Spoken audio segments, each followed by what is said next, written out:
Hello, everybody, and welcome to this special edition of Discussing Digital. You may or may not be aware, but in each episode of Discussing Digital, I ask my guest to give one good tip, so one good thing that everyone should be doing for their digital marketing. So in case you haven't heard all of these, because they are towards the end of each episode, I've merged together all 7 of the Discussing Digital good ideas into this one video. So we're starting off with the one good idea from Karen Williams, who was the first guest on Discussing Digital.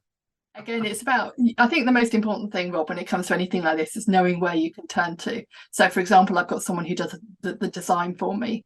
I've got someone who does kind of some of the marketing stuff, although I'm quite technically minded and I like to jump in and do some of this. It's good to know you've got other people there to support you as well. You don't need to know everything. So that's if one piece of advice that people can take from this. If some of the stuff I'm saying is a little bit too much, go to experts like you. Like, there's a lot of people out there who can support in so many ways and make it easy as possible. Okay, that's kind of preempted one of the things I sort of said I normally ask people when I'm recording this. One is a good tip. So I'm happy to take that as your one thing to recommend, unless you've got something else you want to share as one thing to recommend.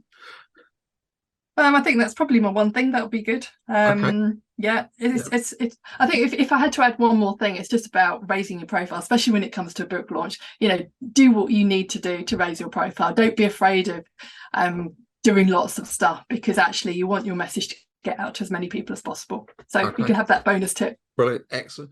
And here's the tip from Cheryl Andrews.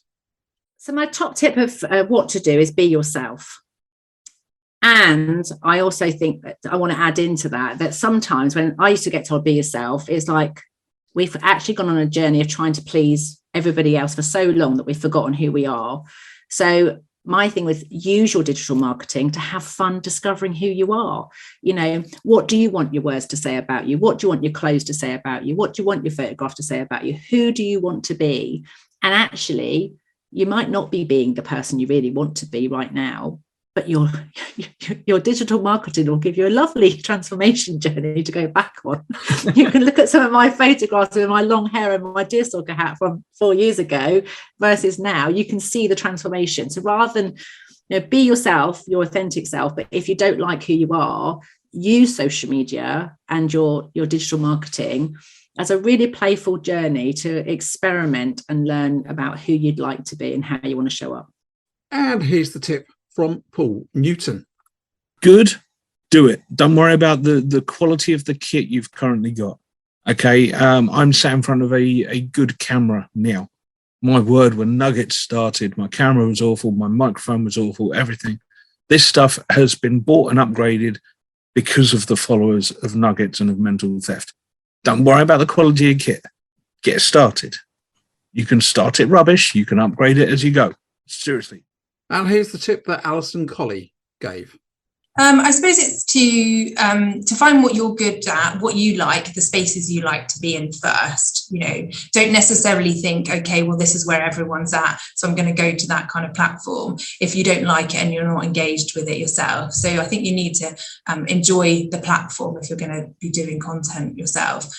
And I suppose the second thing is being aware of your message and what you're trying to achieve from it. So, you often see people who are just advertising or spamming and using digital for that purpose, but really it's about providing value and adding value to people. And that's the starting point for us, is we create content that adds value or provides something to the people that are seeing it first. Yeah, that's really good. And I'm just going to keep pushing your TikTok thing. Just go and look at that, what you're doing there, because it's really clever how you just are answering people's questions, and that's true added value.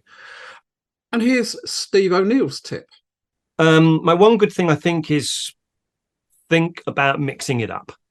So I tend to do kind of rule of 3. I tend to do a sort of an info post about a subject that might be interesting to people. So, here's the latest article on problems with management, or, talking about learning skills or AI or ChatGPT or whatever it is. So one post that's kind of got something that might be interesting to your potential customers or other people. One post that's quite personal and sort of bloggy or vloggy, so it's about my world. And then one post which is just a direct transmission this is my business and this is the service I do. So I try to mix it up. And I think mixing it up means that people they're not seeing the same thing all the time. And when your posts come up in their feed, they'll find it interesting. So that's the one thing I think I do okay. Now let's hear from Andreas Nest. His tip is all to do with they ask, you answer. Yes, start was a good one. About a year ago, I think we had what we call an Action Coach Business Excellence Forum. And so one of the speakers on stage at that part was a guy called Marcus Sheridan. Now, Marcus Sheridan is one of the great marketeers when it comes to online marketing, and his book, They Ask, You Answer, was a real game changer for me. He basically had a pool business, a fiberglass pool business in the States, which he still has. And he, as it was ramping up towards the recession in 2008, the big credit crunch, he lost a lot of orders. His business overnight just collapsed in itself. And he was thinking, how can I make a difference? How can I make a change? How can I amplify my digital marketing? And so he thought, what are people actually asking on Google when it comes to my sector, my industry? And, you probably noticed when you put a search term into the Google engine, there will be a lot of other similar search terms coming up at the same time. And that gives you a really good idea what people are actually searching when they search for your industry or your sector. And so he was looking at all these questions thinking, so they want to know how much it is. They want to know what's the difference between a fiberglass pool and a concrete pool. And so he looked at all these questions. And then what he did was he created blogs about all these questions. They ask, you answer. Yeah. And he put them on his website. And suddenly his website got extra traffic and extra traffic and extra traffic. And then he found out that, as an example, that one of the questions was always, how much is it? How much is a pool? Okay. And nobody out there in his arena was telling people how much it is. They would say, well, we need to come to your house. We need to measure up. We need to see what you want. It's very bespoke and it's very difficult. And it's all these things. And he thought, well, why don't we keep it simple? And I give them 3 different scenarios, just a pool with a bit of landscaping around it. And then the other scenario, everything done for you with the whole bells and whistles, everything. And so he put that on his blog, the 3 different prices. He put it on his website, in his blog. And guess what?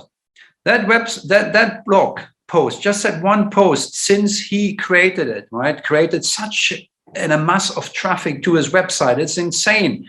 And I can't remember the actual figures. Okay, so don't quote me if I'm wrong here. But he said it was probably 5 to 7 million of extra business that he generated just because of one blog post, because nobody else would tell people how much it is. And so I'm thinking, this is good. This is good. So what I've done over the last 6 to 9 months is I've created posts that ask and answers questions about businesses and do they need a coach? Why is coaching, what's the difference between coaching, consulting? What's the difference? Do I need a coach? And all these questions that people have when I put things about my sector in Google, then there's lots of questions coming up. Yeah. And so I created now videos that answer all these questions. And to no surprise, there's quite a lot of viewings on these posts. And I will continue doing them, answering more and more questions. And I do that by asking my clients, when you first looked for a coach, what is it you were looking for? And they all have different answers. So I'm going to have eventually, hopefully, a little video about all these questions. And so it's been a massive game changer in my head. And it's helped me create more content and hopefully boost up my rating on Google as well. Now let's listen to the tip that Liz Drury gave us all. Well, I think, I have already mentioned this, but I think it's worth mentioning again, is to be consistent with social media. So, as I said, I try and post on LinkedIn every weekday. And I made a conscious decision to do that a few years ago. And I'd had a LinkedIn profile for a while and never did much with it unless I thought I'd really got something to shout about. And I thought, I wonder what difference it will make if I start posting consistently. And the difference was just phenomenal. So many more people started seeing my stuff and commenting on my posts and so on. So I think that's the key, is to be consistent with it. So there you have it. 7 great tips from 7 business owners about how to use digital marketing to grow your business. I hope you found this interesting. And if you haven't listened to the previous episodes, all the links to the episodes that have been used in this episode will be in the show notes. There'll be plenty more episodes of Discussing Digital coming forward in 2024. So don't forget to subscribe either to the YouTube channel where you're watching this, if you're watching it, or to your favorite podcasting platform. So I look forward to sharing lots more digital marketing tips and discussions with business owners in 2024, and hope you find them beneficial. Thanks for watching. See you next year.